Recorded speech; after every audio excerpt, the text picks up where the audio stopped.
the Patriots Drive Podcast. We are all Patriots. Where we discuss, analyze, and answer questions to all things happening in the NFL and with our New England Patriots. Now, here's your host, Cole Kelly. Let's go!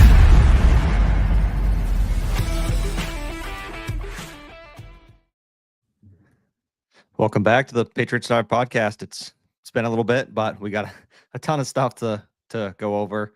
We got the bye week for the Patriots this week.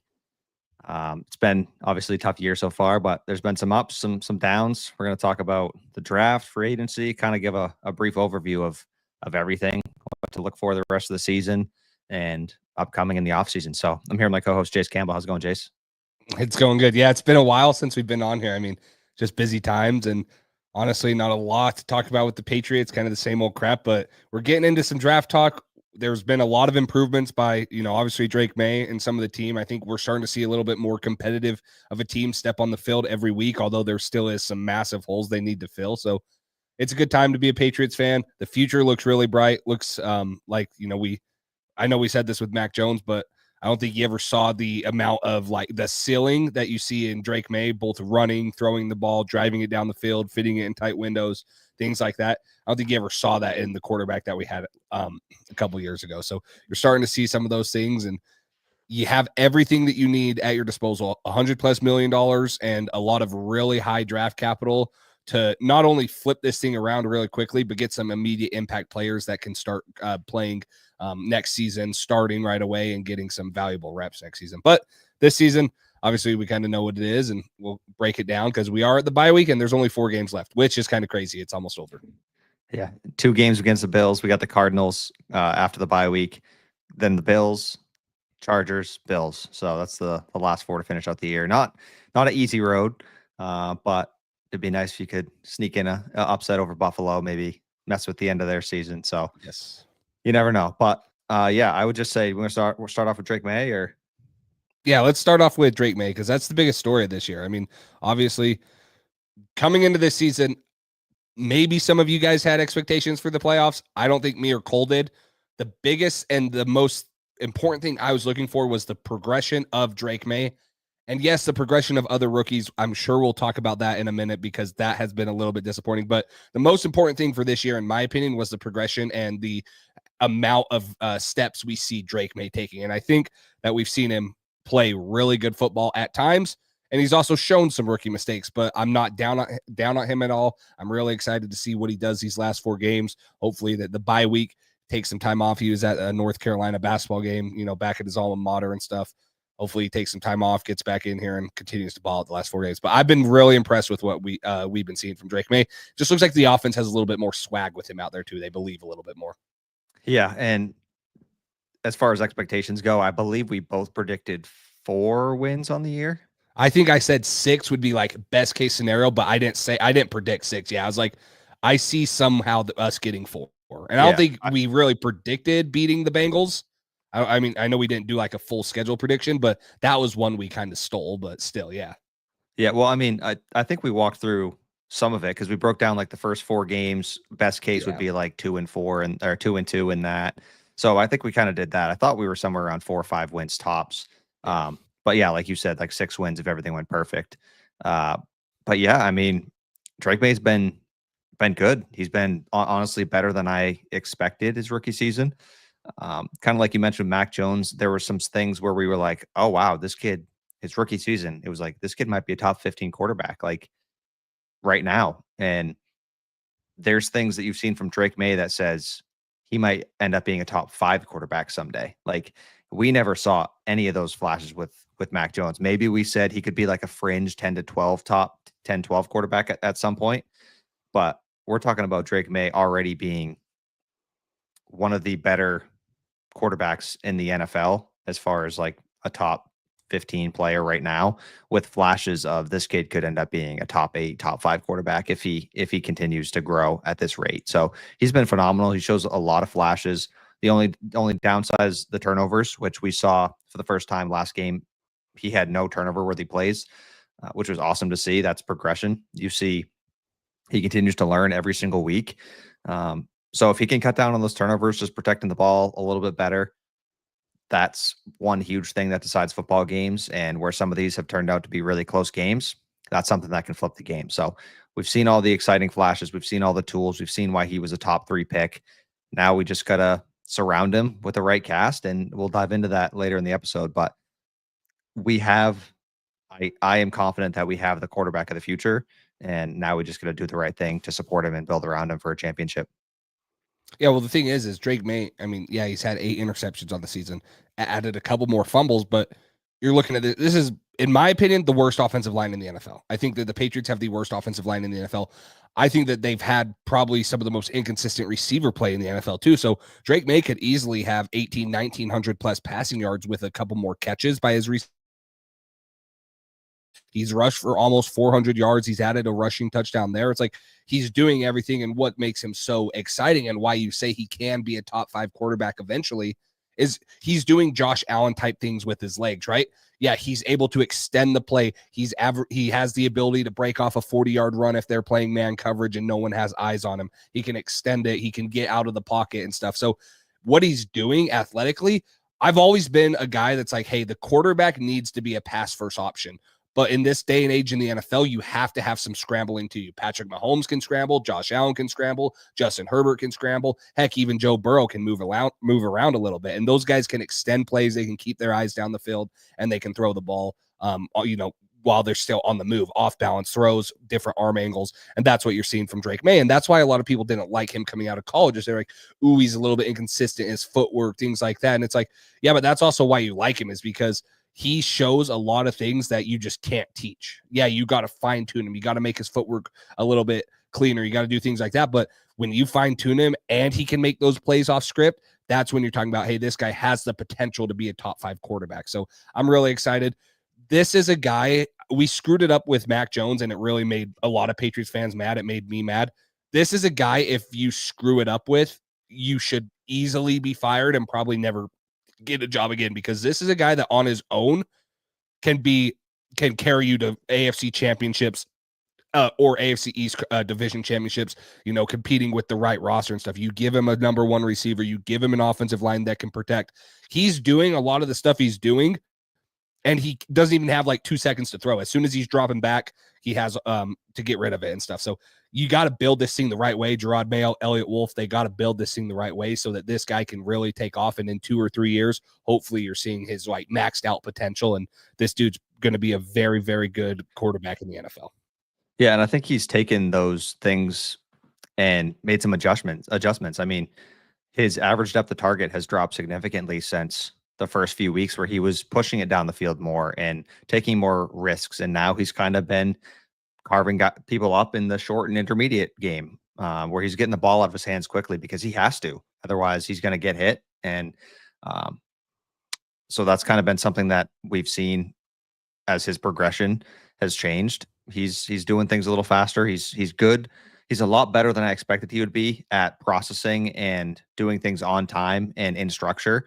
I thought he would be way more of a like Caleb Williams type in college, where he's running all over the place and just doing stuff like that. But he's been good in structure. And he has used his legs at times, sometimes a little early. But we also haven't even dipped into the quarterback run game. This is just simply scrambles. So I think that's something you can do to improve your red zone offense in the future when we have more things to compete for, and you can risk an injury, I guess, more. Right now, it's like, what's the point of doing QB runs 5 times a game when you're not making the playoffs? Your season's done. Just try not to get hurt.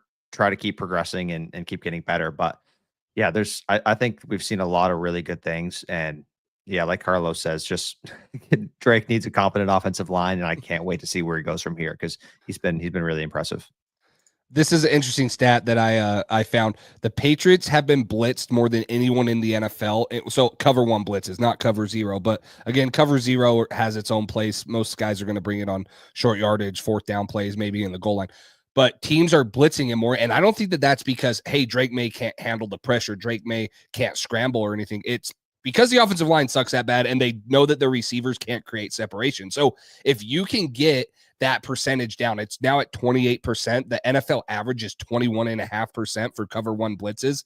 If you can get that down into like 18, 19, maybe even 15% range, because you have guys that can separate, Drake Maye is going to be this offense is going to be really fun to watch. And I mean, you got to obviously build around there. You got to get guys that can separate. You got to get guys that are good route runners. You got to get an offensive line that can protect. And you got to get an offensive line that's healthy. We've had so many different combinations throughout the year. Guys have been cut. Guys have been added from practice squads, whether it's our own or other ones. It's been a crazy mess. And that's what we said is this offensive line is not good enough as it is going into week one.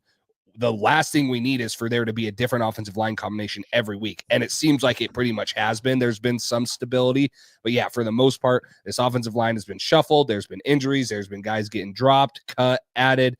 It's been a whole mess. And there's really been no time for Drake Maye to get in a rhythm with his offensive line or the offensive lineman to get in a rhythm with them. So, but I will say, one thing that I have loved about Drake Maye, and one thing that I think makes him so valuable is I feel like now with him, we are utilizing in between the hashes so much more. Hunter Henry, Kendrick Bourne, Demario Douglas have become so much more active over the middle of the field than what it ever was with Mac Jones. If they're playing zone coverage, he has the ability and he has the arm strength to fit it into tight windows. You've seen a ton of different concepts where they sit down Hunter Henry at like 5 yards and run a dig route behind it, and he's pelting those in there to Kendrick Bourne, guys like that. He's unlocked the whole field. He can obviously make those down the field throws. We saw him hit one to Kayshon Boutte in his first start. That was an absolute dime and stuff. But yeah, and you're gonna naturally get more of those when you get more guys that can separate and stuff. But right now they're kind of pressuring him. They're saying, hey, these receivers and this offensive line can't handle the pressure. They can't handle man coverage. I don't think it's a knock on Drake Maye that he's getting pressured so much. I think that if there were better receivers and a better offensive line around him, teams would be a little bit more hesitant to pressure him, because if he does have time to throw the ball, he's going to make him pay. Or if he makes one guy miss, he's going to probably run for 20 or 30 yards. So I think the usage of man coverage and man pressures is going to drop significantly in the next year or two, hopefully, because they're getting better talent on the outsides at the receiver position and a better offensive line. Yeah, ideally, you want to be able to have the guys to beat man coverage when they play it, and then just have your quarterback be picking apart those zone coverages and having the chemistry with those guys, which that's been one issue that we've seen this year is like too many miscommunications where the end of the game a couple weeks ago where Demario Douglas kept running his route. Drake thought he was going to kind of sit and he overthrew him a little bit and it was a pick to end the game. I think that's one thing that just more time in the offense, more time with his receivers to build that chemistry. That's one thing when you come in during the middle of the year and during training camp, he was working with all the backups and young guys. It takes a little time to build that chemistry. That's why it's been so impressive to see what him and Hunter Henry have been doing, because they've just clicked right from the start. And he has been his safety blanket. He's been peppering him with targets pretty much every game. Anytime he's a big third down or he needs a big play to be made, that's who he's looking to first. So yes. Also just want to give props to Austin Hooper too, because he's been starting to show out a little bit as well. They've been a good combo, good duo this year. But yeah, so that is one thing that I would like to see them kind of progress with and keep working on as the season continues, is just building that chemistry, less mental mistakes, less penalties on offense. That's just a killer when you get in the red zone and that now you score a touchdown, but it's a holding penalty. Oh, you score another touchdown. Oh, it's another holding penalty. And you're behind the sticks driving down the field and you're getting knocked back in the red zone when it's first and goal. You're at the 20-yard line. That's really tough to score a touchdown. So just a bunch of little things on offense they can clean up. But overall, Drake himself has been fantastic. And I think defenses are not going to be looking forward to playing him here in the near future in the next couple of years. When we've already heard that his leadership has taken a huge step. What was it, 2 or 3 weeks ago when he said he wasn't happy with the practices? He got mad at guys. Like, he's already had a bunch of opportunities to be a leader. Guys are buying into it. They're liking him, enjoying him. He's, a vocal leader. He leads by example. He is kind of the one thing, it didn't really bug me when Mac Jones was with us until I look back on it now. I love the not having the tantrums thrown on the field, right? The constant like baby face or, playing the victim. Like Drake Maye is constantly running around, dapping dudes up, high energy. Hey, that was on me. Hey, how can we fix it? And I think the guys are buying into that. They're like, hey, this guy, like he's takes accountability. He's a leader and stuff like that. And so I think that's another great sign for a rookie quarterback that is stepping into this role. And you heard him talk about his relationship with Jacoby Brissett. I'm glad. I know that it didn't work out like we thought it would with Jacoby. I thought he'd maybe start a little bit longer, but he sounds like he's still being a great mentor to Drake Maye, schooling him up how to run an NFL offense, how to get comfortable, how to game plan, things like that. And that's a big help for Drake Maye also. In these last 4 games, it's only going to be that much more important. He's continuing to, hey, this is how you prepare. This is how you get ready, because the Bills this is probably the best team he's going to have faced this year is the Bills, and he's got to play them twice in the next 4 games. Yeah, and I mean, he had great things to say about Jacoby in that interview recently. So clearly they have a good relationship, and you can always see him on the sideline, like you mentioned. So I almost wish Drake had a little bit more. Like, he's so calm on the field, even when he scores a touchdown. This is it. Like, that's pretty much it. I'm like, he'd go great with Bill Belichick. Yeah, I was like, I almost wish he would show more emotion sometimes, but it's great to have that guy who's just calm, cool, and collected all the time. Doesn't matter the situation. So it has been a breath of fresh air for sure from Mac Jones. You want to touch on Carlos' question first? Which one? This one? Sorry. Yeah, Should they draft/sign only one receiver or look for more offensive weapons? We'll for sure get into this later, more in depth. We got the bye week, or we're going to talk a little bit more, and then we'll get into the draft and free agent. But to answer your question, I think this is a deep draft class at receiver. Now, we've said that for the last 2 years. It just seems like more and more receivers are coming out. I'm all for, and this will go into the other comment that was made here by Pat's time. I'm all in on Ted McMillan in the first round. I worry that there's not a true offensive tackle worthy of a top 5 pick this year, and I think that's where the Patriots will be picking. I think that there's guys towards the bottom half of the first, whether they want to trade up or whether they want to just take one at 35, 36, wherever they are, that could fill that left tackle need. So I'm all for, because they have $130 million. Hey, take T. Higgins if he wants to come here, or if you're willing to give him the money, and then draft someone else in the first 2 rounds. Or I'm all for, hey, let's draft Tedero McMillan, because I do think right now he's the number 1 target on the Patriots board for me, just because, like I said, I worried that there's not a true offensive tackle number 1 that's worthy of going in the top 5. There's not a Penei Sewell. There's not a Joe Alt. There's not guys like that. I just don't think we need to reach on one when there's going to be talent at the other positions we need. Heck, I'm not a fan of taking an edge in the top 5 because there's other positions, but there's going to be like 2 or 3 edge rushers that I think would be worthy of that pick over maybe corners too. Corners. Like if you wanted to take Will Johnson, I wouldn't love that. But if you want to take Abdul Carter out of Penn State, if you wanted to take a Nick Scorton out of Texas A&M, you could take one of those guys, because you do need an edge rusher, and those guys are probably more worthy of a top 5 pick. Although I love Will Campbell and Kelvin Banks, I don't think they're worthy of a top 5 pick right now. So that's what would worry me about taking offensive tackle there. So I am all for drafting and signing, like draft a receiver, sign a receiver. And it could be in the first 2 rounds to draft a receiver. We just got to hit on one instead of drafting N'Keal Harry and Jalen Polk. Bite my tongue. Hopefully he proves us wrong, because I still have faith in him. The dude is not showing anything he was in college, but that's a little bit of a concern. I thought I saw somebody say that he has the worst PFF grade of a wide receiver ever. Yes. Since PFF has started grading it, so that's brutal. If the season ended today, it would be the lowest ever. Yeah. Just to quickly answer Carlos's question, basically the same thing as Jay said. Multiple receivers. I think you need to look for multiple additions one way or another. And we'll dive certainly more in depth on that in a little bit, but it's devastating that there's no, we thought it was going to be Will Campbell, Kelvin Banks, like top 5 slam dunk. You got your starting left tackle for the future. And it was like a no-brainer. And now it's like, I don't know, might be guard, might be tackle, it's split. And here's the interesting thing about this. This is going to be the conversation amongst Patriots fans and people throughout the whole draft season. Do they go receiver or do they go offensive line? Well, in my opinion, I think you go best available, because you need talent on this team at both positions. What if that's Travis Hunter? The Cincinnati Bengals, if Travis Hunter was there, I'd still take Ted McMillan as a receiver. I'm just saying. But Travis Hunter is a crazy good athlete. But anyways, you see the Detroit Lions. The Detroit Lions have built it from what? The front up. They took Penei Sewell. They've done it the right way.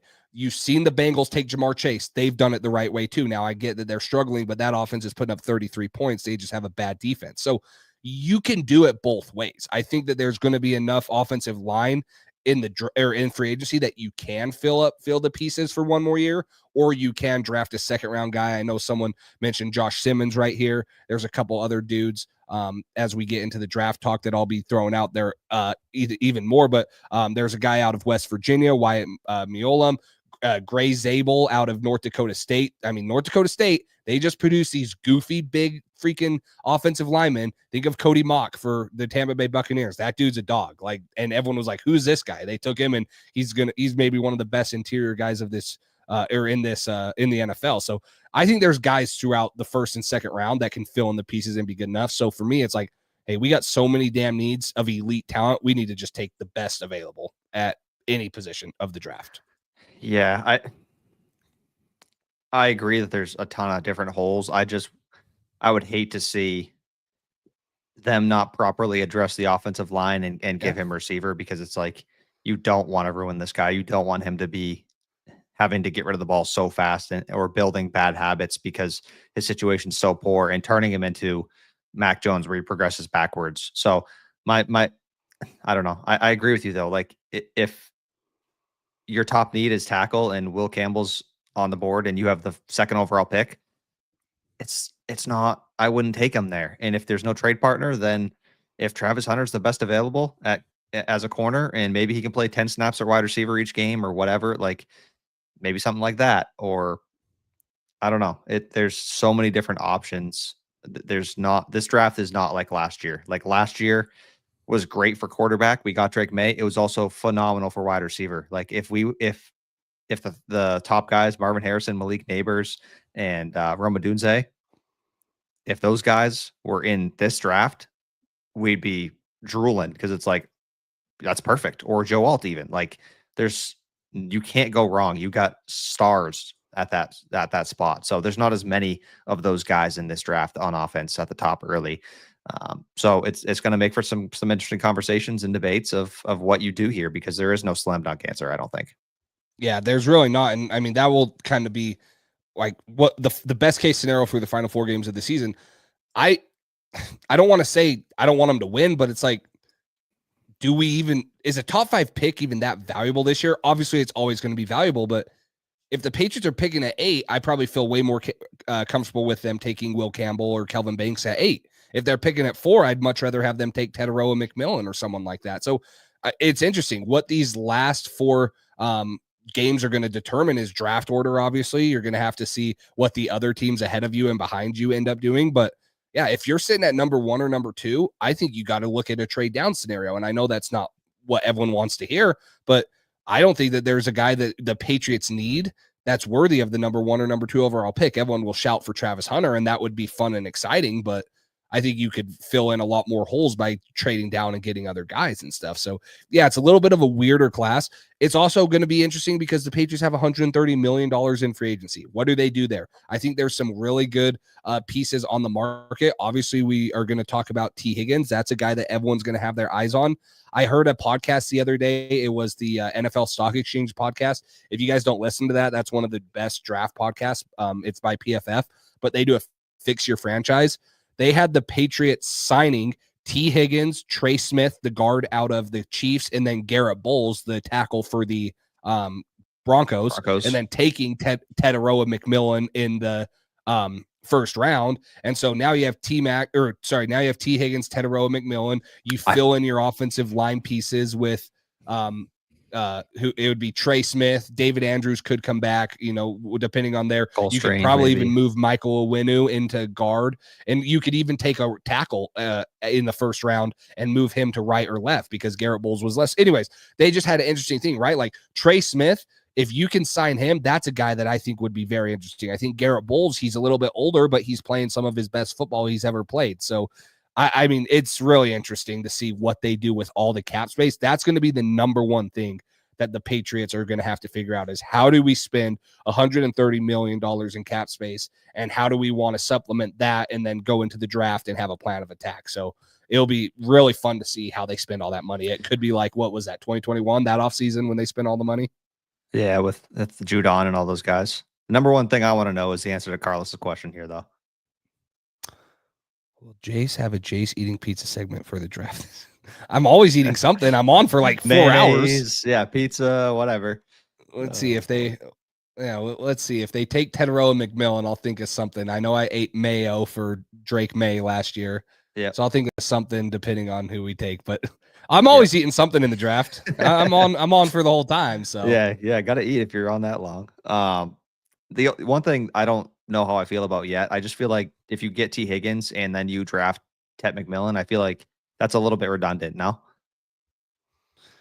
I get what you're saying because they're both bigger bodied receivers. They're both do big we have body a receiver like that who kind of do similar things. I know T. Higgins is probably six.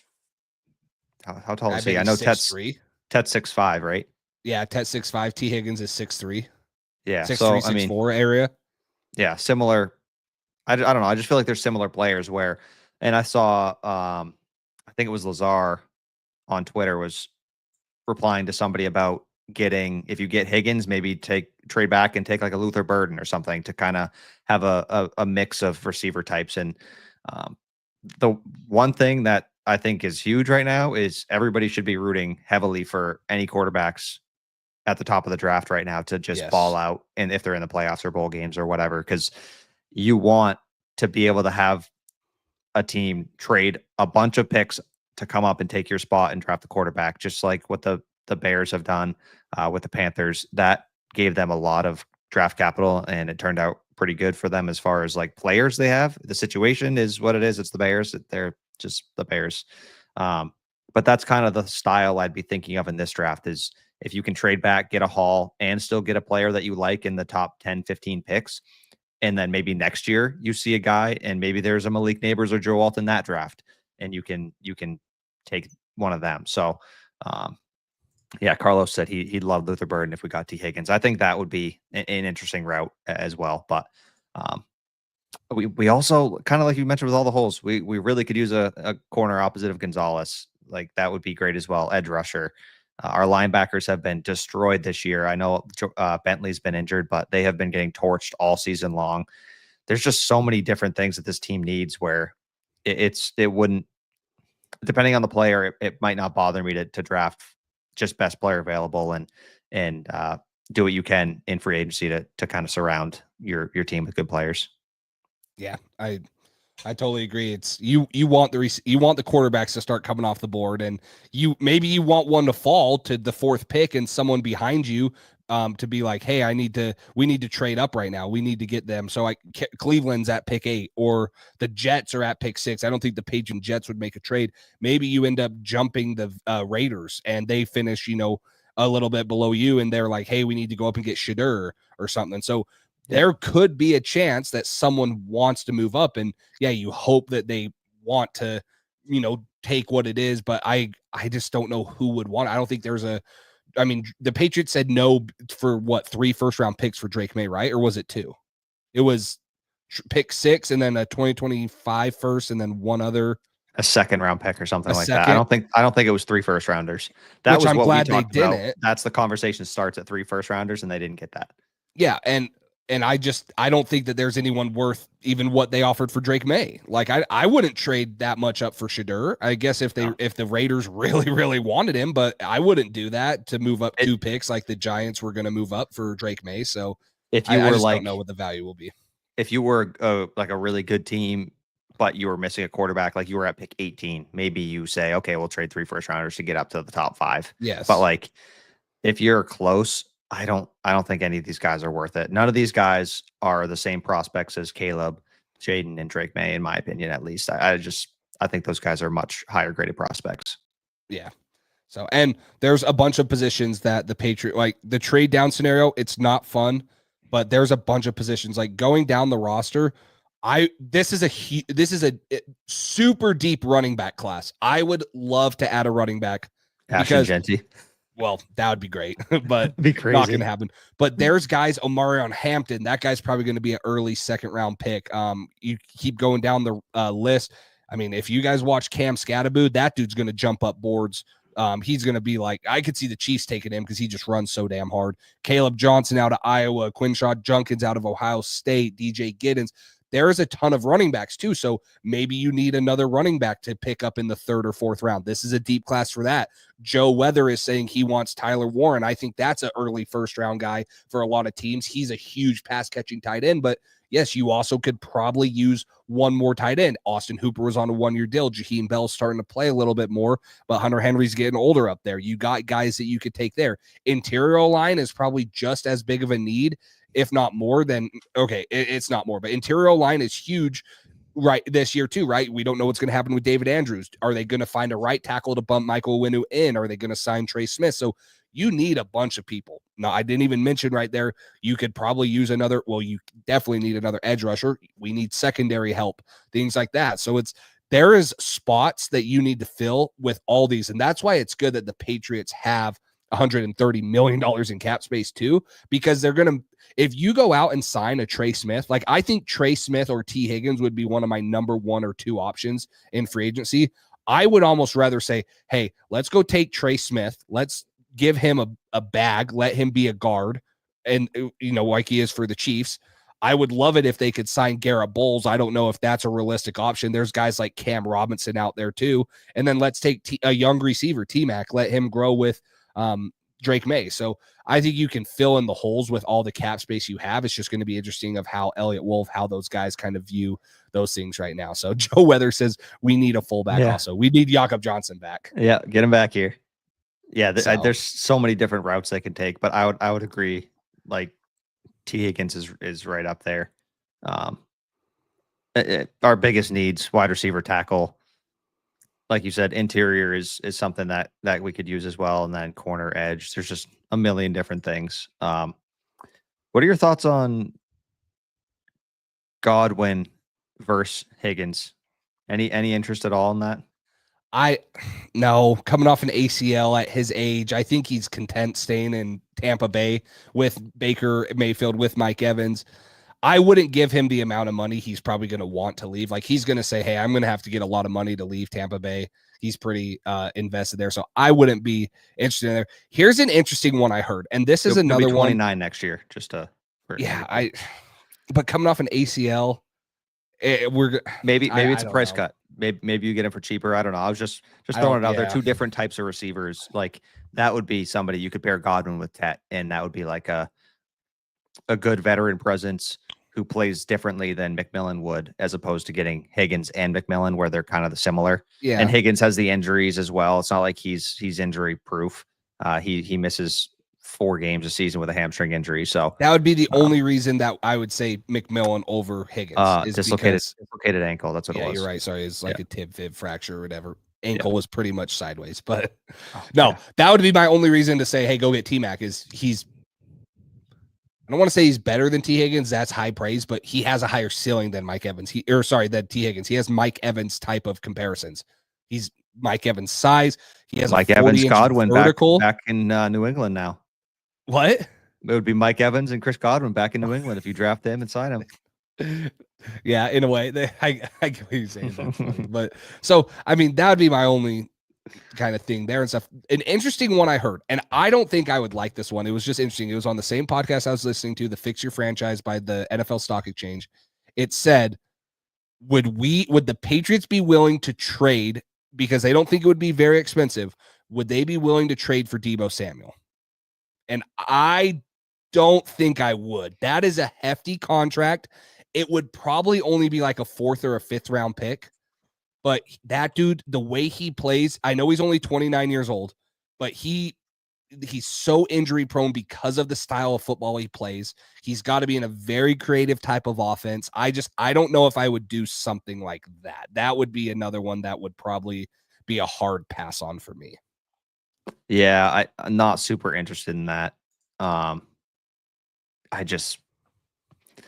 don't know. Like you kind of said, the contract, it's not like he's super young. He's had a lot of mileage on the body with the different things he's gotten involved in the running game and the passing game, and just not super interested in taking that on. I'd rather get one of the other guys if you can. Yeah. One thing, like, I don't know. I think some of these Brown guys could be interesting. I thought that Njoku was going to be a free agent this year. No? I don't think so. Or Oh, was he okay. tagged? I don't know. Was I thought that was he tagged? I could have sworn that he Let's was see, going to I'm be looking a that up free right agent now. upcoming. I thought that might be He's, interesting too. Hunter Henry and Njoku. He has a potential out after this year. So he has a contract through 2025, but there is an out this year. The problem is it's $21 million of dead cap for the Browns, and I don't think they're going to do that with how good he's been playing. Gotcha. Okay. So so that might not happen, but I thought that would be interesting too. Like, I think there's multiple Browns guy that if Van Pelt in this offense stays, that they could be interested in Jedrick or Jack Conklin, along with David Njoku. He's been great, huge red zone target. Been getting a ton of targets from Jameis Winston. So I guess that throws that out the window. But I thought that might be interesting. Yes. You know how I feel about this one. I would for sure go after Rashid Shaheed. That dude went to the he played on the college that I coach at Weaver State. I was with him for 2 years. He tore his ACL his last year that I was there. I'd for sure go after him, but he still has one more year of a contract and stuff. He has a $4.2 million contract that expires after the 2025 season. So would you still want him if he had gone to Maine? No. Okay. Maine sucks. Maine sucks. So no, I would love something like that and stuff. But no, there's a ton of positions and stuff like that. So let's finish out. Let's predict the last 4 games of the season, Cole. Wins, losses. We're sitting at 3-10 right now. We go Cardinals, Bills, Chargers, Bills. So those are the last 4 games of the season. Let's just go with what you think the record will be for the final 4 games, and then we'll get into some more draft and free agent talk to kind of wrap this up. 1-3. 1-3. Are you going to say we're going to beat the Bills for one of them? I don't know if it's the Cardinals or the Chargers, but one of those two. Chargers have been good this year, but we don't have Bill anymore, but we have had Justin Herbert's number. Yes. Every time we played him. So that could be an upset game. Yeah. I don't think the Bills. The talent is so different right now between them and us. I know they don't have fantastic receivers. They don't have Stephon Diggs, but between Amari Cooper, Keon Coleman, if they're both healthy, and Dalton Kincaid, Dawson Knox, they got some guys. James Cook has been great this year. So I'm going to say 1-3, and I'd be surprised if one of those was against the Bills. Yeah, I would say 1-3 is probably the most likely outcome. Could they sneak one against the Bills? Yeah, they could. It's a division game. It happens, but they could finish 5-12 very easily. I mean, they could win. They could split these next 2, especially because, heck, the Patriots had every chance to win last week. Like, they should be sitting right here at 4-9, and so they could easily finish the season at 5-12. I don't know what pick that gets them. I'm not super fresh on what the Jaguars, Raiders, and Giants have their last couple games. And obviously there's 4 other teams that have 3 wins. They just haven't played their 13th game. So like the Patriots are the team that have played the most games out of the top 8. So Cleveland, Tennessee, the Jets, and Carolina all have 3 wins too. They just have 9 losses. So it's going to be interesting to see, man. It's going to be interesting to see how this finishes out. I think if you finish 4-13, you're probably looking at the 5th or 6th pick. That would be my guess. I know for a fact the Jaguars and the Titans, they're 3-9 and 2-10. They play each other twice over the next 4 weeks. Okay. So that's one where one of those 2 teams is going to have to get a win or 2. Yes. I know there's a couple others that play some crappy teams. I can't remember off the top of my head, but some of these teams play each other in the last 4 weeks.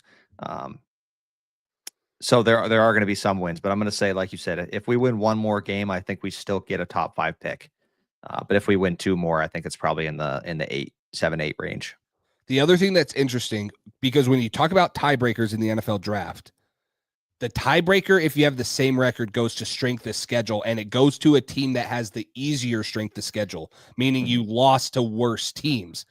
The Patriots have to play the Bills twice, and the Cardinals and the Chargers are wild card teams as of right now. So that's going to go up for the Patriots. Right now, we have one of the easiest strength of schedules in the NFL. There's only a few teams with easier. So that's definitely going to even out over the next 4 weeks. Yes. but overall, you hope that it's enough where it doesn't even out too much, and we go ahead of some of these guys, because right now, we certainly have the advantage amongst the other crappy teams in strength of schedule. Yes. So that is something to definitely keep an eye on. That's a good point. Yeah. So that, I mean, right now, if you're looking at Tankathon, the Patriots have a 46, it's 0.461 strength of schedule. Now that is currently the easiest in the league as I'm just scrolling through here and looking. So if they were to have 2 wins right now, they'd have the number 1 overall pick. That's how they are saying that.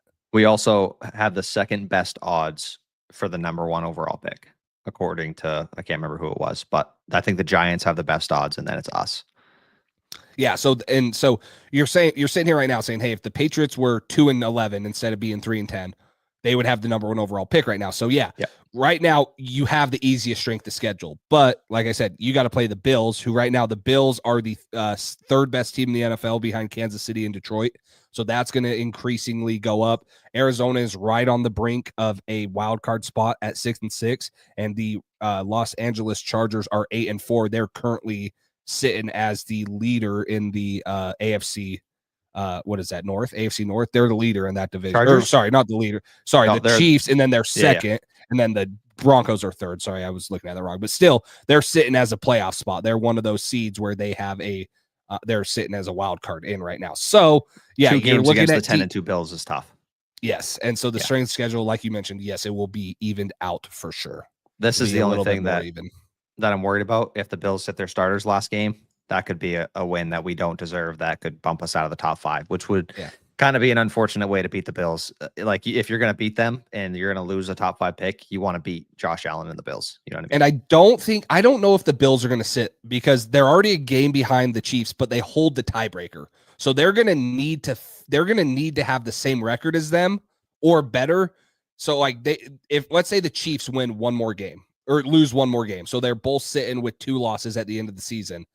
The Bills have to win that game, or else if they lose, they don't have the tiebreaker. So they got to finish with the same record or better to get that first round bye. So that's right now what's helping the Patriots. Hopefully they're not going to sit their starters. Also, though, if the Bills lose 1 more game and the Chiefs keep rolling, the Chiefs' schedule is cakewalk the rest of the year. Yeah. If the Bills lose another game and the Chiefs keep winning, and it's a 2-game difference, it won't matter last week.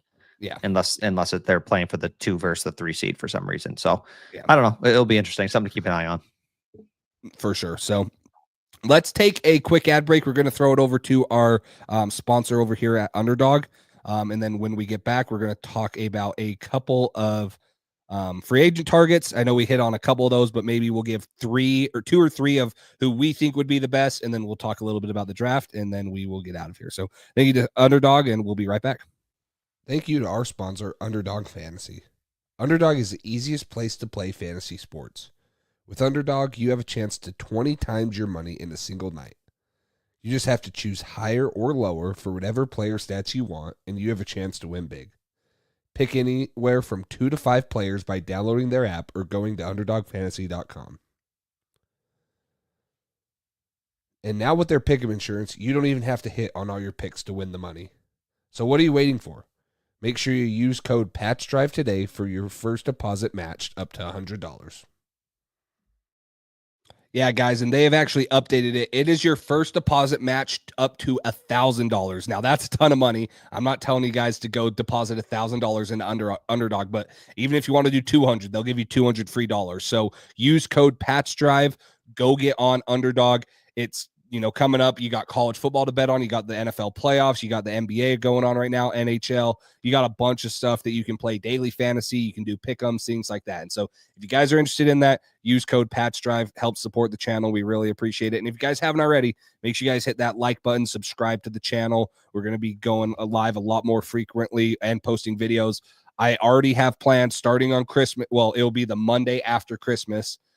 Mock draft Monday, every Monday until the draft. I did that last year. You guys seem to love it. I'm going to give you guys different opinions, different guys that they can take, different scenarios, trade downs, things like that. I'm going to mess with everything. A lot of people thought that I was serious on every single one. It's just a way for me to be a draft sicko and get more guys to talk about and things like that. So hit the like button, subscribe to the channel. We appreciate it all. So Cole, let's get into some free agents. So we talked about a bunch of different free agents. Let's start with two. Well, who are two free agents that you would absolutely, no matter what, love for the Patriots to sign? And we'll start with free agency because free agency comes before the draft, and then we'll kind of go off our draft. So who are two free agents you'd love for the Patriots to sign? So is this including T. Higgins? Like, are we saying that as well, or different guys? Nope. Like T. Higgins can be included in there or not. So T. Higgins. Okay, T. Higgins for you. I mean, I just think he's the best receiver coming out. He's not an old man. I think he's 26. So getting a guy like T. Higgins with a big body X would be, I think, a good pairing for what we have with Pop in the slot. The only issue and criticism with T. Higgins is he gets hamstring injuries a decent amount. Hunter Henry was also super injury prone before he came to the Patriots, so maybe that's something they can figure out with our medical staff. So T. Higgins he's just a tremendous receiver. He's got a great catch radius. Even when Jamar Chase has been out, he's still been extremely productive. That's the only thing that some people might say is, oh, well, he's got Jamar with him. So it's true. That is something you have to factor in when you're paying this guy. But I think he's super talented on his own. I don't think he needs Jamar to be successful. And I think he would be a slam dunk for the Patriots to bring in here as their number one. I don't think he's at the same level as Jamar Chase, Malik Neighbors, CeeDee Lamb, Justin Jefferson. But I think he's in that 1B tier of wide receivers where he's better than a number two, but he's not that dominant, sure thing number one receiver. So I would say T. Higgins is my number one. I would love T. Higgins, and I actually think that I think the Patriots are the betting odds to sign T. Higgins right now. Like, they have the most money. He's going to come here. If he comes here, he's going to be the number one receiver the minute he signs that contract. As soon as the ink hits the paper, he's the best wide receiver on this team and has been and he will be the best receiver that's been on the roster for 4 or 5 years. So since I would AB. love that too. Yeah, for the one game. Yeah. I'm going to switch it up. I already mentioned this guy. I think that it would be a no-brainer to go out and sign a guy like Trey Smith. He's been one of the best interior guards in the NFL.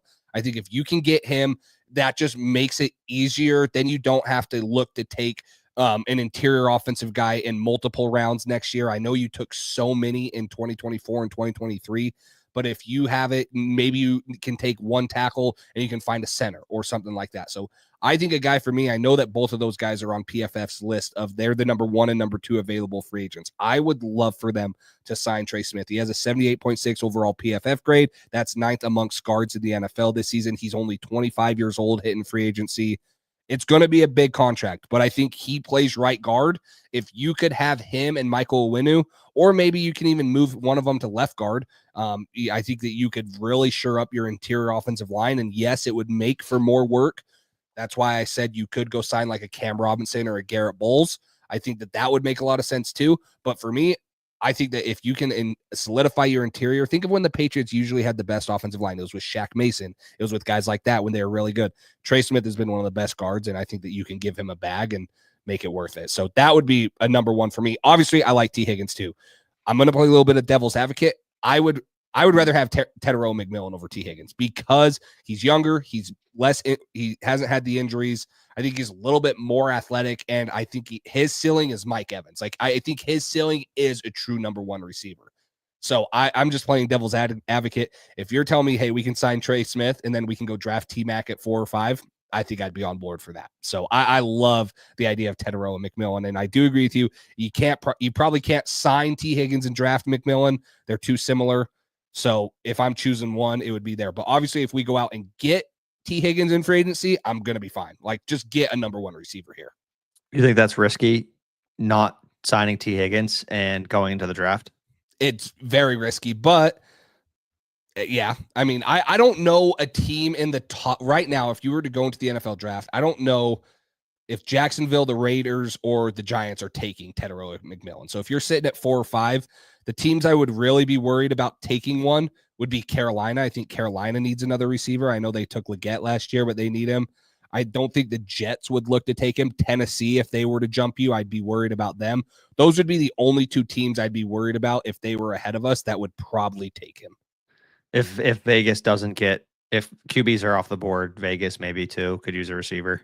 Yeah, and the other thing that's so interesting is a lot of guys are going to need to have, they're going to need, like, At what point does someone just say, hey, we can't let Will Johnson slide? Like, I think the Raiders need a cornerback too. Or what point do they need Mason Graham, or do they need Abdul Carter? So I think that some of these guys, like, I get it, the Raiders, yeah, they probably would need one because they traded Devontae Adams. They can't really roll with Jacoby Myers as their wide receiver one for much longer, even though he is good. He is older. So I would worry about that if Shedur's off the board. But I feel like that's kind of a match made in heaven, and there's too much stuff being said by both him, his dad, the media. That's almost a done deal, in my opinion. Yeah. Yeah, I agree. I mean, there's been so much smoke around that for a while. For sure. My next guy, what do you think about DJ Reed? You took him from me. Okay. I was going to say, I was going to say, if you didn't say it, I think that either DJ Reed or who's the other corner that I would like? Oh, Charvarius Ward. I know the Patriots were interested in him a couple years ago when he was going from the Chiefs. So one of those two I would love. Yeah. I mean, over in New York, they got one of the best cornerback duos in the NFL. I think if you pair him and Gonzo, that's good stuff right there.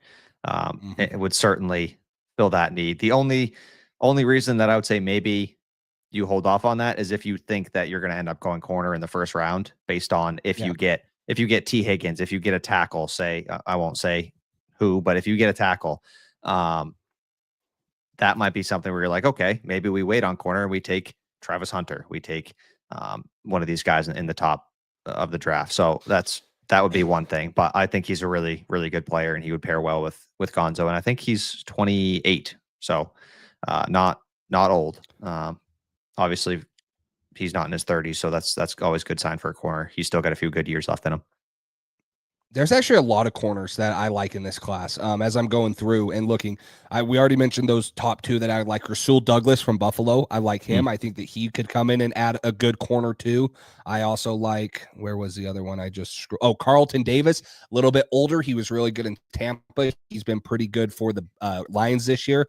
And I think Stephon Gilmore is a free agent. Now that's an older guy that, you're not going to be able to rely on for too long, but being reunited in New England would probably be something that would be nice. But Carlos also says this too. Siobhan Ravel from East Carolina, he tore his ACL this year. He was going to be a first-round pick. He could slide. He's got length, like crazy good length. There's a couple other ones, Takario Davis from Arizona. There's a couple guys that I would like for them to target there too. But it also all depends. Do they bring back Jonathan Jones, right? Is Jonathan Jones coming back? Who knows about that one. So I like that. He's lost a step this year. That pick though. For sure. Yeah. Sure. He's lost a step this year, but all right, how about you? Oh wait, no. Okay, well, you kind of took mine. So I'm going to ask, would it be interesting to sign either Josh Sweat or that was my third Hassan one. Reddick? That was my third one. I don't know if I'd want Hassan Reddick because of all the drama he's had. Yeah. But I would take like a Josh Sweat from Philly, things like that. Like, so I think adding an edge rusher, a Josh Sweat, Hassan Reddick, guys like that would make this a lot easier. There's a lot of really good edge rushers in this class. Like, I'm not saying you can't find one in there, but what I look at free agency for is, hey, how can we just make it that much easier so we don't have to take 8 spots in the draft, right? Yes, they have all the picks, but if you need elite talent at a lot of these spots, you're not going to find very many elite talent, and banking on the fact that, oh, hey, we can just find an elite edge rusher in the 5th round. That's not great odds. Not saying they can't. They've done it before, but it's just not a game that I'm willing to play. So, hey, with all the cap space, go sign a Josh Sweat. Go give him the money he wants. Go give Hassan Reddick the money he wants. You need a pass rusher on this team. Yeah. Keon White started out great, but he's kind of tapered off towards the end. Sweat's got 7 sacks this year so far as well. So he's been good. That was my third guy. So I agree. I think you need an edge rusher bad on this team. And if Keon White has a little less attention and you got Keon White, Barmore, Josh Sweat, these guys, I think that's a good combo on your D line. So you definitely need some help up there. And I think you'd be a good way to start that. Yeah, it would. You just, get in there and then, hey, now we go focus on, hey, we still need a tackle, right? Neither of us mentioned a tackle. I would be all for signing Garrett Bowles if he was available. I think Ronnie Stanley will too. Stay in Denver. Yeah, Ronnie Stanley, Cam Robinson. I'd be all for signing one of those guys, but yeah, so I'd be all for, taking one of those guys too in free agency, but yeah, we could figure that out. So now let's move to the draft, right? Patriots obviously have needs. We talked about it in the free agency, but O-line, wide receiver, and edge are amongst the biggest, in my opinion. Corner, you can throw in there close second to edge rusher. But I think those are the top three as of right now. And O-line is offensive tackle and interior offensive line. Like, I think you probably need to take a third or a fourth round guy. And I know they've done that the last couple of years, but you probably still need to find one. I mean, they have not found that interior offensive line guy yet. Maybe it could be Layden Robinson. He's played a little bit better. Not the best. I know Drake Maye said that this was his best game, and it was like he was the lowest graded PFF one. That one was crazy and stuff. So, but those are the biggest ones there. So I'm going to ask you something. We didn't talk about this, Cole. Do you want to just jump in and do like a 2-round mock draft for fun? Sure. On PFF? That's fine. Okay. We're going to do a quick 2-round mock draft. I know that we didn't talk about this, and we'll just talk about some of this as we go through. Let me share my screen here and then get to the mock draft simulator.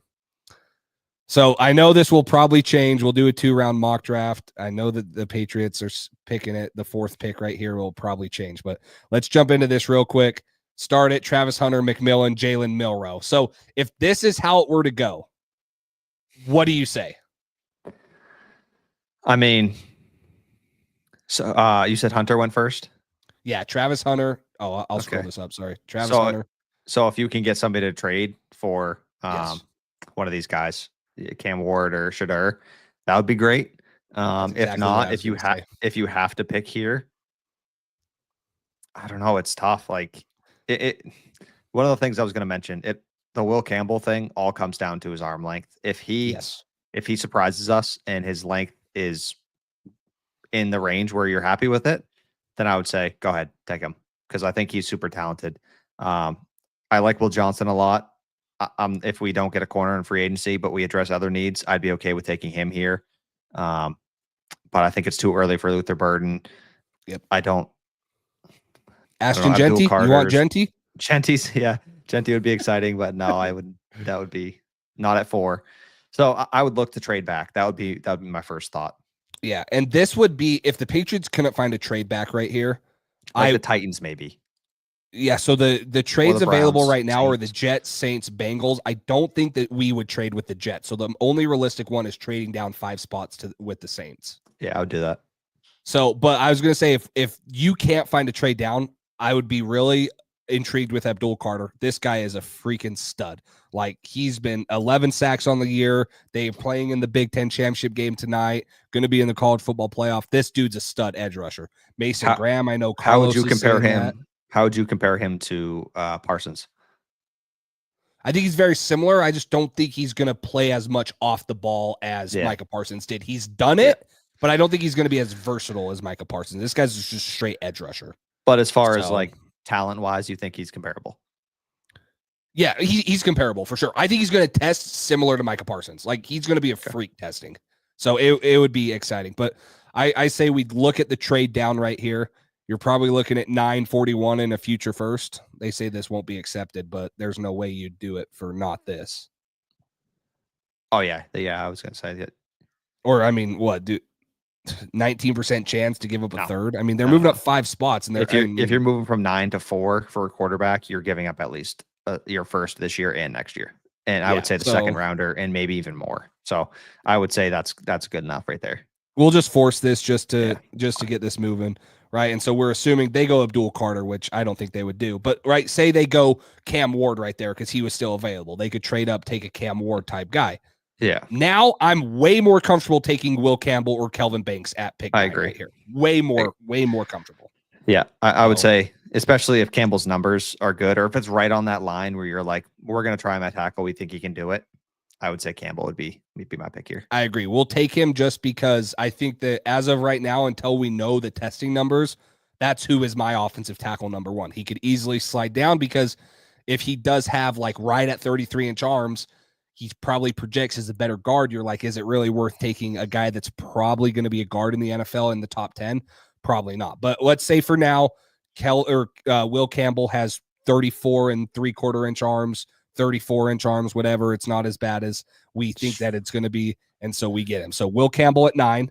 So I do agree with what Project says right here. If he's at 9 and he has the testing numbers, it's a steal. That would be an absolute steal. Shedeur at 34. This is crazy. Yeah, the PFF's got to update their stuff. So one thing real quick, if you want to scroll up back to where we were. So one thing about trading back here, if you trade back at 9, you're getting some ammunition. Say we sign T. Higgins in free agency. You get Will Campbell at 9. On PFF's most recent mock, they have Luther Burden falling to 21. Mm-hmm. You have enough ammo where if you want to, you have your 3rd round pick from Judon that you traded. So you have an extra 3rd rounder. You'd have an extra 2nd rounder. Luther Burden went at 5 in this for some reason. Yeah. So would you be interested in something like that? If sure. if he falls to like early 20s, would you be interested in trading up for Luther Burden? And then you pair Will Campbell, you get Luther Burden, you get your top 2 needs off the board in the 1st round, and then you still have maybe a 2nd rounder at some point to address other needs.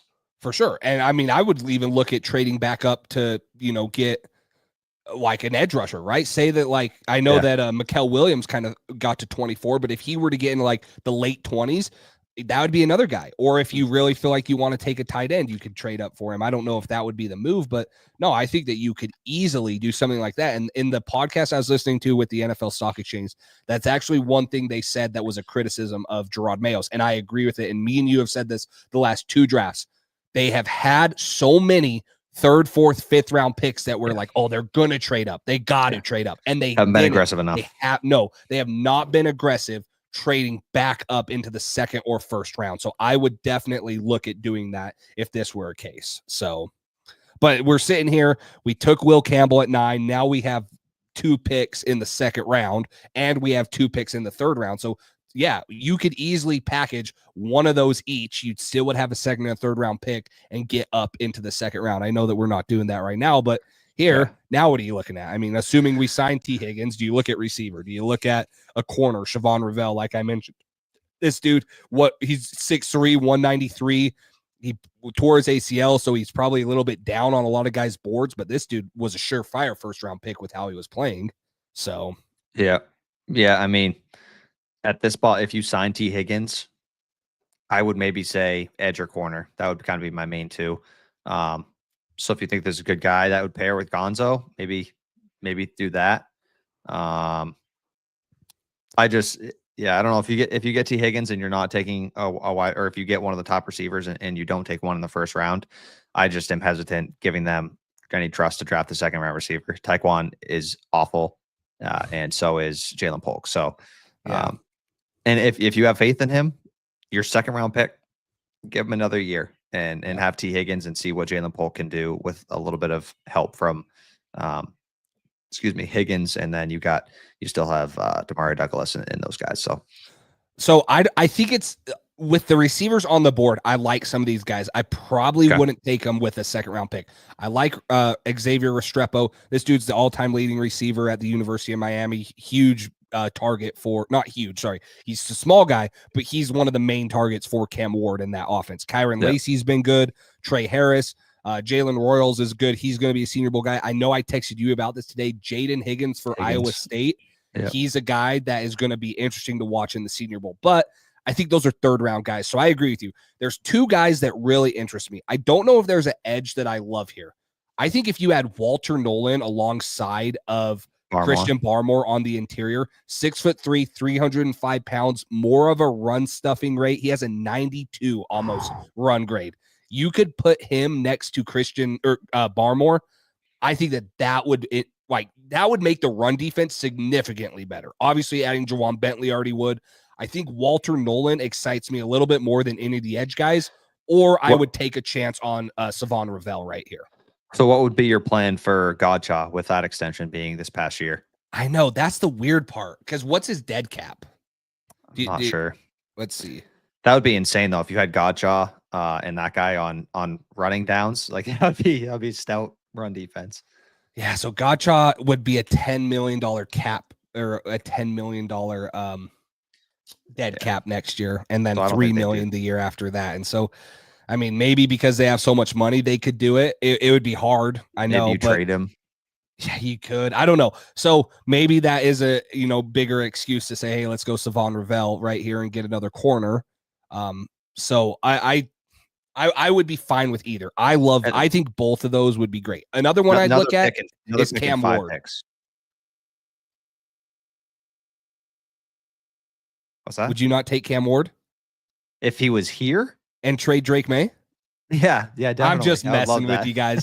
We posted like, something. what? We collabed on a post the other day, and one of the top comments says the Patriots should literally look at taking Shedeur at 4.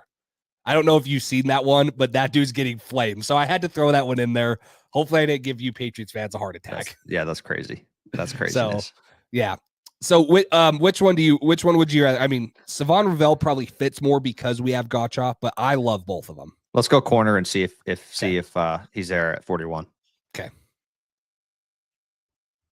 He's there at 41. He is there. Yeah. So I mean, I'm okay with that. If that's what. Yeah, you could take him there. You could. I mean, you could always. I do think that these receivers' values will be more. Like I think Restrepo will be a second round pick. So I think that you would probably have to take him in this range. But like you said, you did just take a second round receiver last year. I think Lacey's interesting too.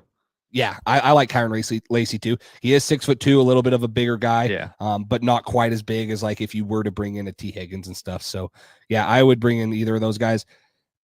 You could also, I know this is not the interesting pick. You could look at taking an interior. I know we said signing Trey Smith, but do you want to take another interior guy, play him at left guard, and then you already took Will Campbell, so now you're gonna need a center here soon if Cole Strange doesn't work there. You got David Andrews just been injured and he wasn't even himself when he was playing. So you need a center soon as well. Underrated need.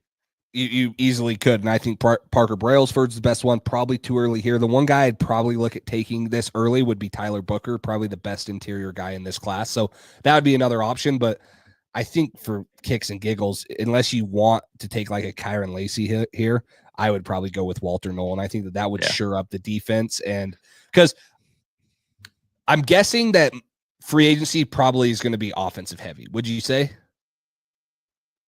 Like the guys that we mentioned were T. Higgins, Trey Smith. I know we did mention an edge rusher and a corner, but I think that if you're going to go out and spend money, you're going to spend big on T. Higgins and Trey Smith. Those are going to be your big contracts in the offseason. And so you're going to shore up some of those lines there, and maybe you look for the defensive side. Not saying I don't want them to take a receiver, but yeah. So I'll go Walter Nolan here. You'd rather pay Smith than one of the tackles. Probably. You're saying Garrett Bowles or someone, or are you saying more like Cam Robinson? Like Ronnie Stanley or something like that over Trey Smith. I mean, I know they're a different level of players at their position, but I get what you're saying. I mean, I don't know. It would obviously it's easier to find a guard than a tackle, I feel like. The hard part about signing Trey Smith, in my opinion, is that kind of negates if you wanted to move Michael Winu inside, because they both play right guard. So if you're going to sign someone in free agency, I think you sign a right tackle, move Winu into right guard, and then you draft Will Campbell like we just did here, or you draft Kelvin Banks, who could play left tackle. So I do agree with you. If you want to sign someone like that, it probably makes a little bit more sense to target a right tackle, though. Yeah. And I mean, who are the right tackles on the market?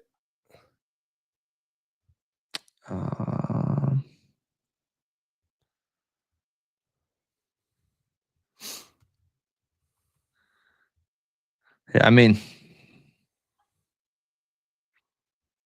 I think a couple of these guys have played both sides. No,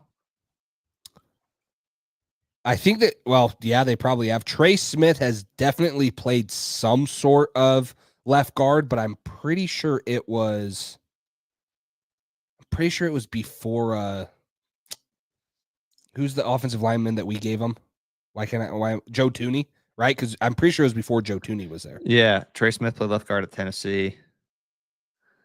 Yeah, okay, so he's only played right guard in the NFL, but he was a left guard at Tennessee.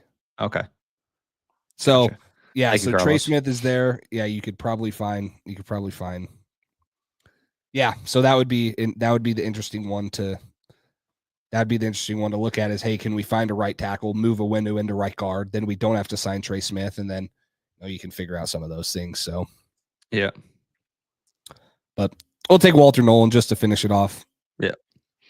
But you could also look at running back there. I don't think they'd look to take a running back that early, but there's probably some that would be worthy of a second round pick. So very premature draft. And again, we went off of this based off of, hey, we're signing T. Higgins, we're signing Trey Smith, and some of those guys.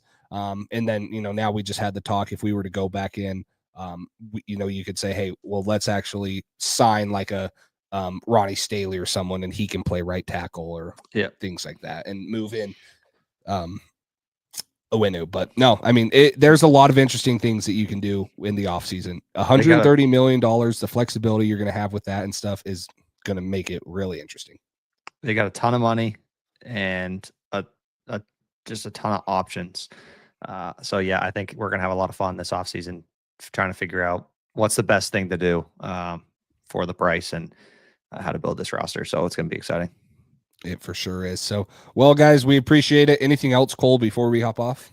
That's all I got. Well, only a month left of football, so enjoy it while it's here. 4 more games. Enjoy watching Drake Maye, man. We're watching a star in the making, man, and we get to do it.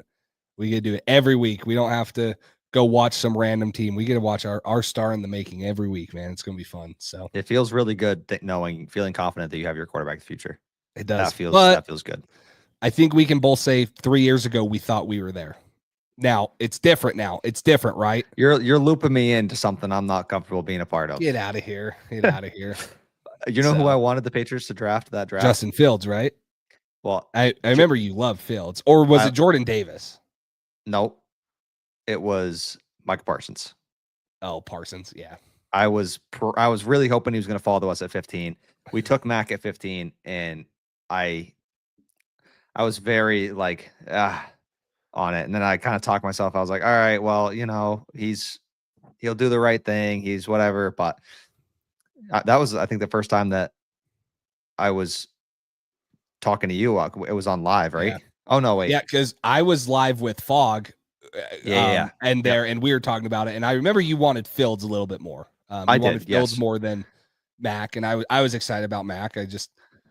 When Fields was falling, I was like, trade up for him. When he was in double digits, I was like, okay, like he's right here. Like we might as well grab him. So not that was a big hit either. So that whole class was not very good, but yes, that's fun. So no, I love the draft. I'm really excited though. Like I feel like last year, the last 4 games, you're kind of like, oh, this sucks, man. It was Bailey freaking Zappy. Like we're like, oh, what are There's we still watching? something to look forward to. Like you're still looking for the wow plays. I don't know about you, but right now I already feel better about Drake Maye than I ever did about Mac Jones. Yes. And it's not close for me. Yeah. Carlos, I remember the 2 guys that I liked in the last couple drafts. I was like, one, I'm from Utah, so I've watched a lot of Jordan Love in college. So I'm like, this guy's going to be really good. I think that he benefited from going to the Packers and sitting behind Rodgers. Do you remember there was talks that like the Patriots were going to draft Justin Herbert at 20, and then he went 6th? Yeah, so that was another one. I was like, this would be great. I saw that report. I was in love with taking Herbert. Yeah.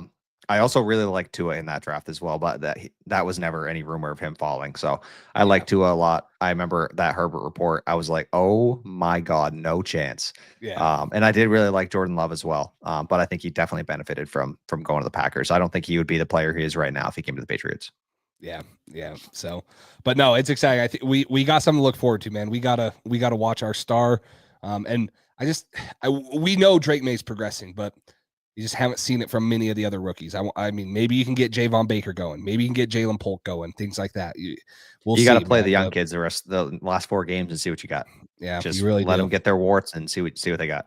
Yeah, and that's the thing is like, I'm not saying you're not trying to win, but hey, if you go 1-3 in these last 4 games, you're fine. You're sitting at 4-13. You're going to get a premium pick. You have all this money, but then you gave these young guys valuable experience that either hey, next year we can build off this, or you gave them confidence, or you're like, hey, maybe we really do need to move on from some of these guys. So that's why it's also super important right now. There's more important things than playing a veteran right now at a spot where you have a rookie who's neck and neck with it. Like just play the young guys, see what you got. You're focused on the future, not the last necessarily winning the last 4 games.